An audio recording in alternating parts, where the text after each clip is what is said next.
Three separate realities, one legendary sword. For over a decade, fans have tried to make sense of the Legend of Zelda's fractured timeline, a web of alternate histories that splits at the climactic moment when Link faces Ganondorf in Ocarina of Time. But now, after Breath of the Wild and Tears of the Kingdom, Nintendo has done something extraordinary. They've placed these games outside the established timeline entirely, and this changes everything players thought they knew about how Zelda's story works. To understand why this matters, rewind to 2011. That's when Nintendo finally made official what fans had been debating for years. The Zelda timeline splits into three distinct branches. According to Hyrule Historia, the official compendium released for the series' 25th anniversary, every game after Ocarina of Time exists in one of three parallel timelines. The child timeline follows Link after Princess Zelda sends him back to his childhood, allowing him to warn the kingdom about Ganondorf's treachery before it happens. The adult timeline continues in the world Link left behind when he traveled back, a world without a hero that eventually floods and becomes Wind Waker's Great Sea. And then there's the Fallen Hero timeline, the branch where Link fails against Ganondorf, leading to the darkest era of Hyrule's history. This three-way split stems from Ocarina of Time's time travel mechanics. Young Link pulls the Master Sword from its pedestal in the Temple of Time, and because he's too young to wield it, he's sealed away for 7 years. When he awakens as an adult, Ganondorf has already conquered Hyrule. After defeating Ganondorf and sealing him away, Princess Zelda sends Link back to his childhood using the Ocarina of Time, creating a paradox. In the timeline Link returns to, he still has his memories and can prevent Ganondorf's rise to power. In the timeline he leaves behind, the world continues without him. And, according to Hyrule Historia, there's a third possibility where the hero of time falls in battle, allowing Ganondorf to claim the complete Triforce and plunge Hyrule into an age of decline. The child timeline leads to games like Majora's Mask, where Link searches for his lost friend Navi in the parallel dimension of Termina, and Twilight Princess, where a new Link discovers Hyrule invaded by the Twilight Realm. In Twilight Princess, players learn that after Ocarina of Time's Link warned Zelda about Ganondorf, the would-be King of Thieves was sentenced to execution in the Arbiter's grounds. But the execution failed. The Triforce of Power protected him, and he was banished to the Twilight Realm instead. Eventually, Ganondorf returns, and the Master Sword must be drawn from its resting place in the Sacred Grove, deep within Faron Woods. Four Swords Adventures caps off this timeline with a new Ganondorf's transformation into Ganon. The adult timeline, meanwhile, tells a story of loss and rebirth. In this branch, when Link was sent back to his childhood, the hero of time simply vanished from history. Centuries later, when Ganondorf broke free from his seal, there was no hero to stop him. The gods responded by flooding Hyrule entirely, preserving the kingdom beneath an endless ocean. Wind Waker begins generations after this flood, with a new Link living on an archipelago where ancient stories speak of a legendary hero. When this Link proves himself worthy by completing trials scattered across the sea, he gains access to Hyrule beneath the waves, frozen in time, waiting. But removing the Master Sword from its pedestal causes time to flow again in the submerged kingdom, allowing Ganondorf to regain some of his power. The Master Sword in Wind Waker is notably weakened and requires 2 new sages to restore it. Phantom Hourglass and Spirit Tracks continue this waterlogged timeline further into the future. The Fallen Hero timeline is where things get darkest. In this branch, Link dies fighting Ganondorf in Ocarina of Time's final battle. With the hero defeated, Ganondorf obtains all 3 pieces of the Triforce. Princess Zelda and the 7 sages manage to seal Ganondorf and the Triforce within the Sacred Realm, but their victory is incomplete. The sealed Sacred Realm transforms into the Dark World under Ganondorf's corrupting influence. This sets up the Imprisoning War, a conflict where knowledge of the sacred realms spreads through Hyrule, and countless individuals seek the Triforce's power. Protected by the Knights of Hyrule, the Seven Sages seal the entrance to the sacred realm, but evil continues to seep through. A Link to the Past takes place in this timeline, as does A Link Between Worlds. The original Legend of Zelda and The Adventure of Link conclude this branch, showing a Hyrule in gradual decline across centuries. Before these three timelines diverge, Skyward Sword establishes the beginning. Long before Hyrule exists, the land is protected by the goddess Hylia. When the Demon King Demise attempts to claim the Triforce, Hylia seals him away and sends the remaining humans to live in a safe realm above the clouds. Thousands of years later, Hylia reincarnates as Princess Zelda, and a young man named Link, guided by the spirit Fi within the goddess sword, eventually reforges that blade into the Master Sword by bathing it in 3 sacred flames. This is the weapon's origin, a divine sword created to oppose evil, blessed by the goddess herself. When Link defeats Demise, the Demon King's final words establish the cycle of reincarnation that will haunt Hyrule forever. He declares that an incarnation of his hatred will be reborn again and again to torment those with the blood of the goddess and the spirit of the hero.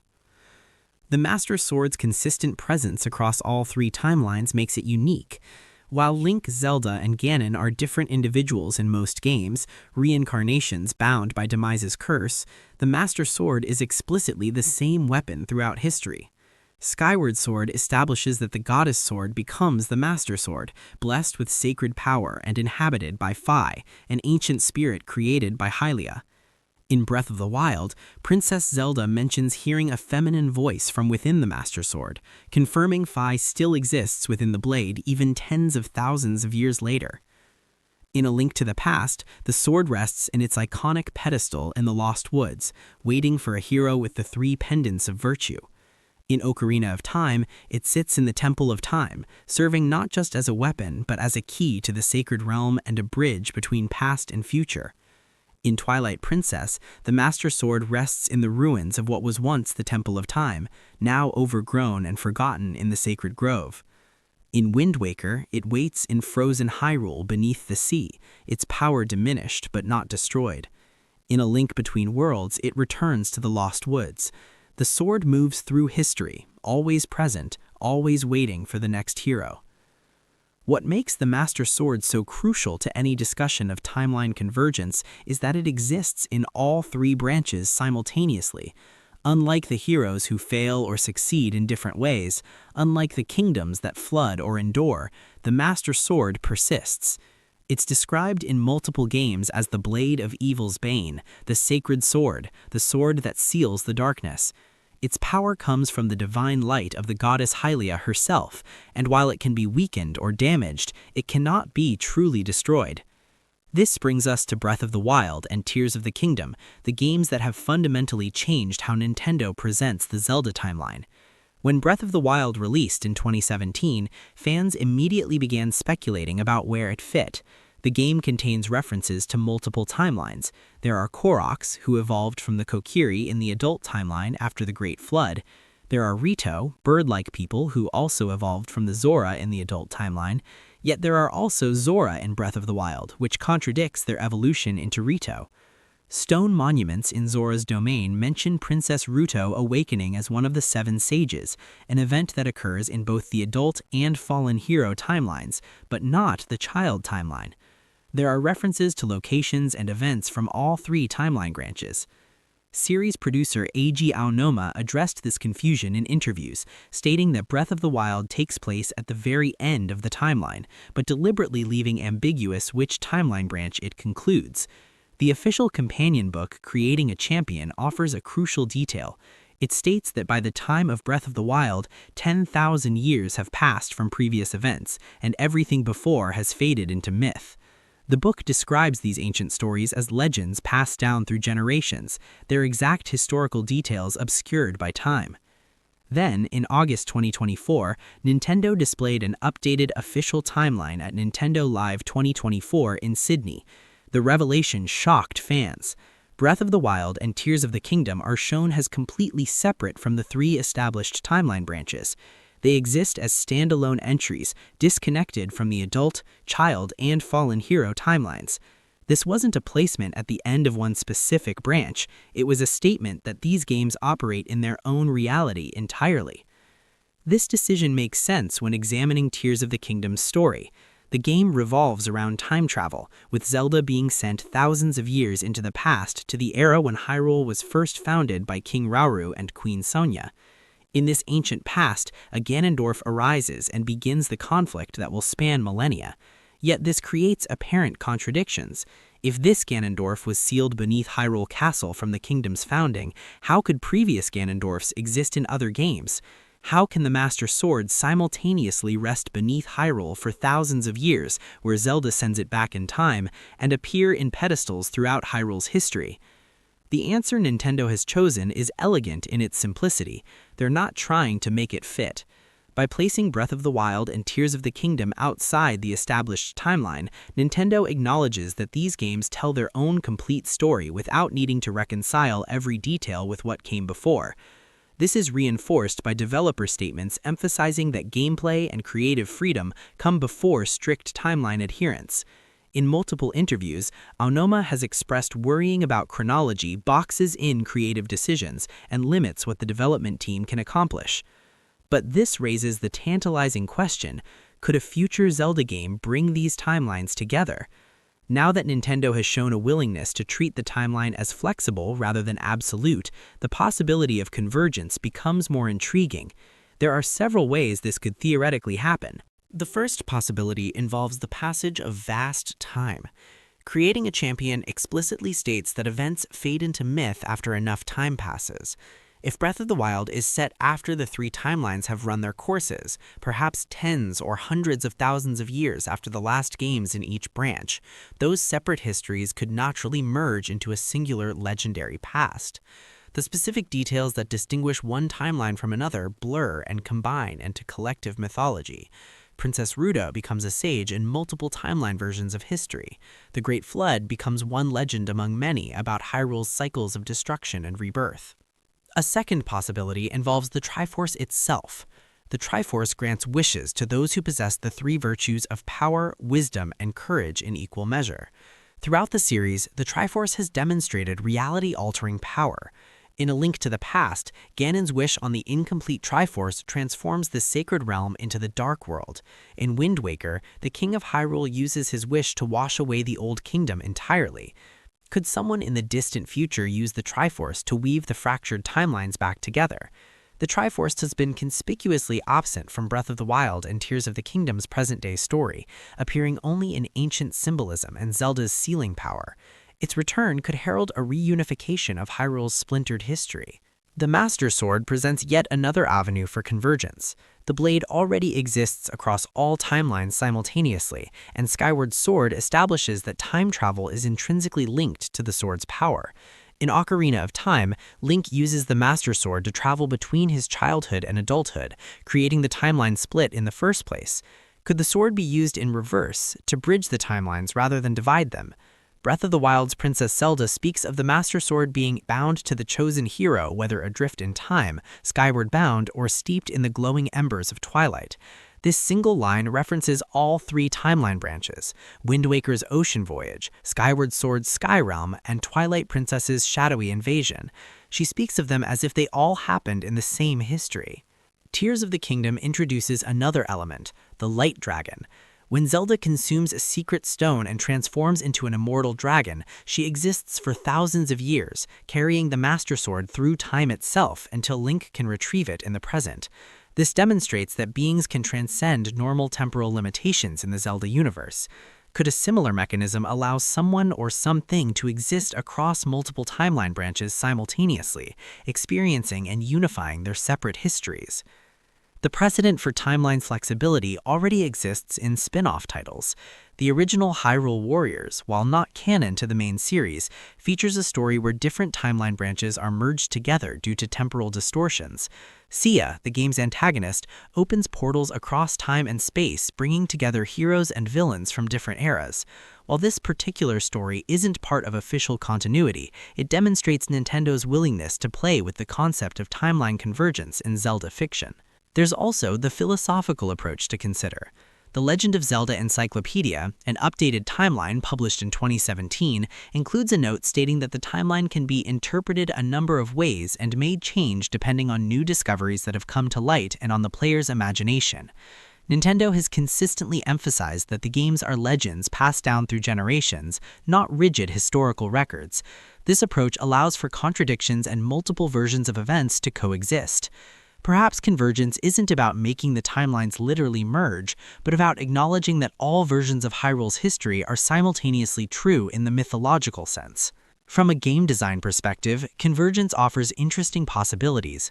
A unified timeline would free future games from the constraints of fitting into one specific branch. Developers could draw inspiration from any previous game without worrying about timeline placement. They could revisit fan-favorite characters, locations, and concepts from all three branches in a single title. The Rito and Zora could coexist, as they do in Breath of the Wild. References to Twilight, floods, and ancient battles could all be part of one shared mythic history. A convergence could also provide narrative closure to threads that currently dangle across separate timelines. Ganon's ultimate fate differs in each branch: killed by Link in Twilight Princess, sealed beneath the sea in Wind Waker, defeated but potentially resurrected in the Fallen Hero timeline. What if a future game addressed this by establishing that all versions of Ganon were manifestations of Demise's curse playing out in parallel realities, and that only by confronting the totality of this evil across all timelines simultaneously could the curse finally be broken? The Four Sword games hint at multi-dimensional concepts. Four Swords Adventures involves Link splitting into 4 versions of himself, each capable of independent action. A Link to Both Worlds features parallel dimensions where Hyrule and Lorule exist as mirror worlds. Majora's Mask takes place in Termina, an alternate dimension with familiar faces but different histories.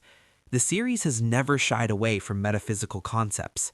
Why not embrace parallel timelines as an explicit story element?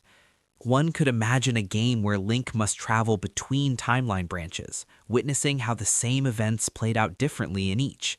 Perhaps retrieving pieces of the Triforce scattered across these parallel realities, or gathering the Master Sword's full power by acknowledging all the heroic deeds performed with it throughout history.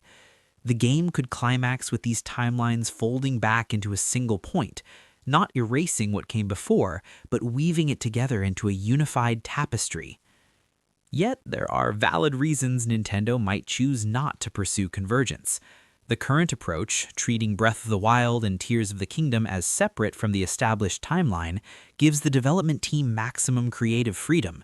They can create new legends without being constrained by decades of accumulated lore. They can redefine what Hyrule is, what Ganon represents, and how the cycle of reincarnation works without contradicting previous games, because they're not required to fit together perfectly anymore. There's also the risk that attempting to definitively merge the timelines could alienate fans who appreciate specific branches. Players who loved Wind Waker's flooded world might not want to see it erased or combined with other timelines.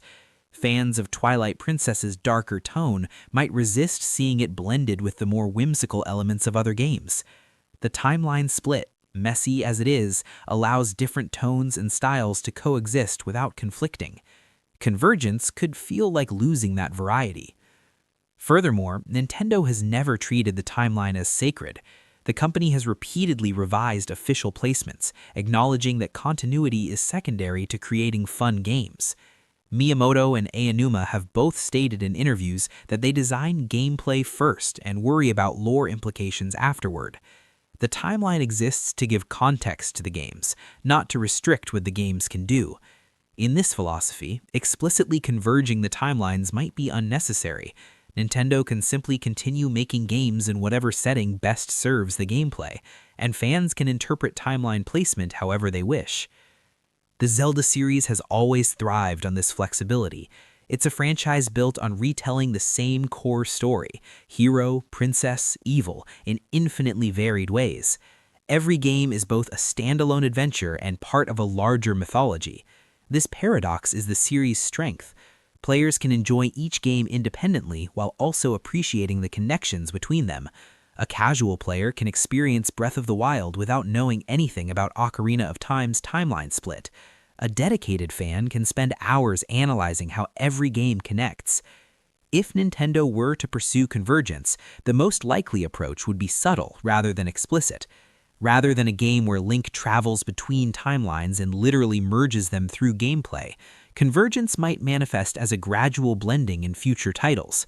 References to all three timeline branches could appear in the same game, as they already do in Breath of the Wild. The distinctions between branches could become less relevant as games move further into the future. Eventually, asking which timeline is this in might become a question without a meaningful answer, because all timelines have converged into a single mythic history where everything happened at some point in some way. The Master Sword would likely be central to any convergence story. It's the one element that definitively connects all branches, the weapon that exists throughout history regardless of which path events took. Skyward Sword already established that the sword contains the consciousness of Fi, who has witnessed every version of Link's adventures across thousands of years.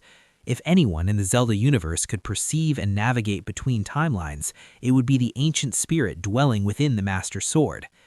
Tears of the Kingdom's ending offers an interesting precedent.